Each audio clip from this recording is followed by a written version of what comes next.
Ada sebuah berita di perkotaan, ada yang meninggal dunia dan baru diketemukan setelah 3 hari.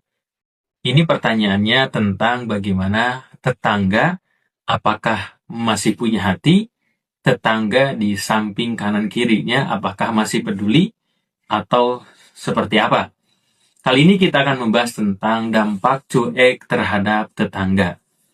Apalagi hidup di kota, di komplek, yang mungkin sibuk, yang mungkin tingkat kepedulian semakin menurun, sehingga jangankan mungkin sakit, jangankan kelaparan, meninggal dunia sekalipun itu tidak diketahui oleh tetangganya.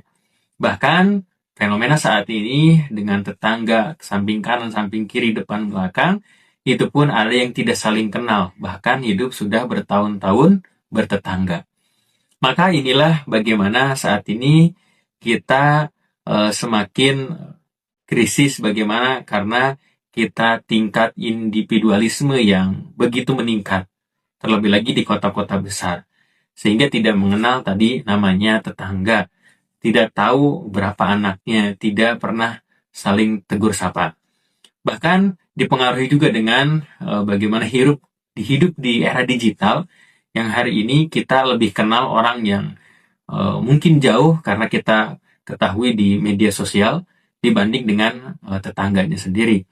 Dan akhirnya dengan mungkin kesibukan, dengan hidup tertutup, bahkan dengan rumah yang gerbangnya tinggi, yang pagarnya tinggi, yang temboknya besar, maka kita pun tidak tahu siapa yang ada di dalamnya.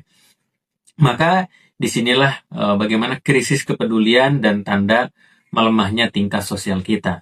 Nah, sebenarnya ini sebagai pengingat saja bahwa kita dalam Islam harus bagaimana berbuat baik kepada tetangga. Kita lihat di Quran surah An-Nisa ayat 36,